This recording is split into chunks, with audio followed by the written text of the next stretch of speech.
Vous regardez la chaîne Bismart et l'émission Smart Tech qui s'ouvre à l'innovation, aux réflexions sur le numérique. On enchaîne là avec notre deuxième partie de l'émission. On va notamment parler d'une expérimentation menée sur une intelligence artificielle que l'on a interrogée sur les risques potentiels de sa propre technologie. Mais d'abord, on a notre rendez-vous avec la Pravici et Hervé Lejouan, le fondateur de Privoni. Bonjour Hervé. Bonjour Delphine. Alors aujourd'hui, on va commencer par un bilan 2021 en matière de protection des données pour parler évidemment de ces grands enjeux qui nous attendent là pour la nouvelle année 2022. Donc d'abord, que peut-on dire, Hervé, de cette année 2021 ? Comment s'est-elle terminée ? Elle s'est terminée. On a eu en fait, c'était le théâtre d'une explosion. En fait, 2021 était encore une fois malheureusement le théâtre d'une explosion des rançons logiciels. Vous savez, ces petits logiciels qui s'installent sur les ordinateurs et sur les serveurs et qui les chiffrent et qui finalement, jusqu'à ce que les sociétés payent une rançon, bloquent entièrement les entreprises. Et selon un rapport du département du Trésor américain, en 2021, sur les 6 premiers mois, il y a à peu près 590 millions de dollars de rançons qui ont été payés, imputables à des rançons logicielles. Et ça, c'est à comparer aux 420 millions de dollars de 2020. Donc on voit bien, encore une fois, une explosion. Et donc tout le monde a été concerné, toutes les entreprises ont été concernées, mais il y a des faits nouveaux qui sont arrivés avec des entreprises de type bien essentiel, comme des entreprises liées à l'essence ou de la viande. Et aux États-Unis, encore une fois, 2 entreprises, une dans les oléoducs et une dans la transformation de viande, ont été touchées. Et ce qui a entraîné en fait derrière l'augmentation des prix à la fois de l'essence et de la viande. Donc on voit bien que ça touche aussi derrière directement les consommateurs. Et donc c'est quelque chose qui aujourd'hui est vraiment, encore une fois, en explosion. Et on espère qu'en 2022, ça va être mieux.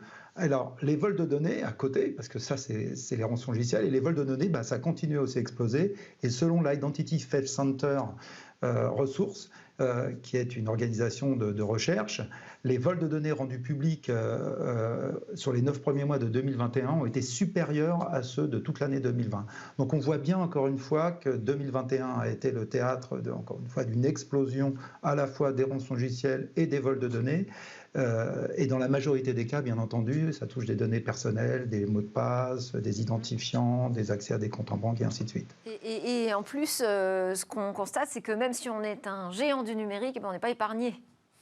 On n'est pas épargné, effectivement. On a vu aussi sur 2021 que typiquement Apple et Facebook avaient été touchés de plusieurs façons. Facebook au travers effectivement de la lanceuse d'alerte, par exemple France Hogan, qui a d'ailleurs été auditionné à l'Assemblée nationale et qui a dénoncé les pratiques de Facebook au sujet des données personnelles.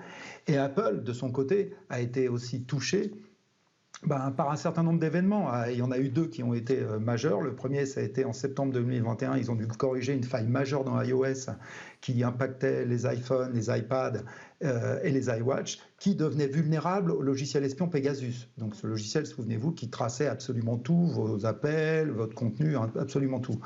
Et donc ils ont dû corriger ça en majeur.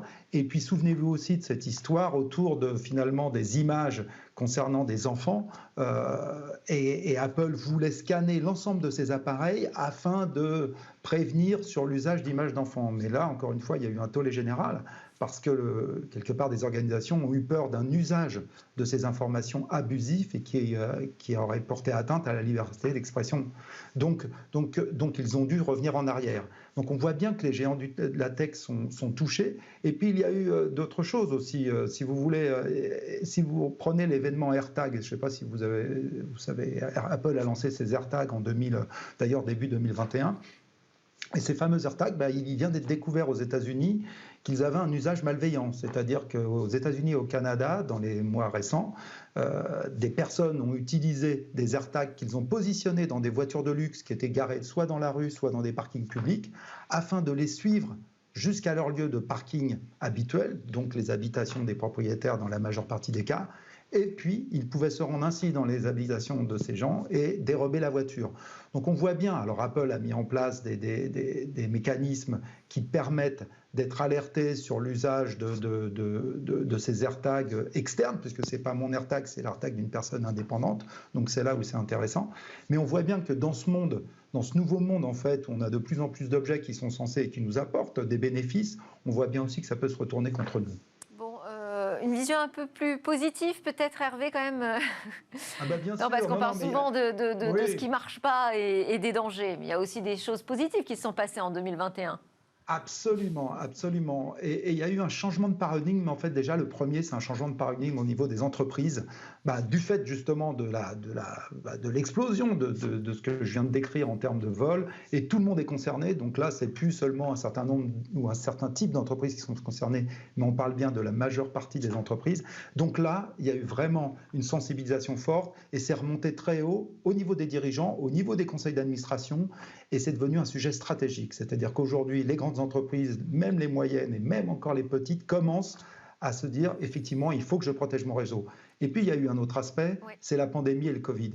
Effectivement, à cause du confinement, les entreprises ont été obligées de prendre des mesures concernant tout simplement l'accès depuis l'extérieur à leur réseau interne. Et on a vu, donc, elles ont accéléré leur transformation digitale qui est accompagnée aussi par la protection des données. Donc là, on voit bien qu'il y a un mouvement très très important et très intéressant au niveau des entreprises qui consiste à prendre la cybersécurité comme quelque chose de sérieux et qui aura finalement une conséquence bénéfique, j'espère, dès 2022, mais certainement dans les prochaines années, de protection et de diminution des attaques et des surfaces d'attaque. Il ne nous reste plus beaucoup de temps justement pour parler de 2022, mais on est vraiment sur cette tendance ?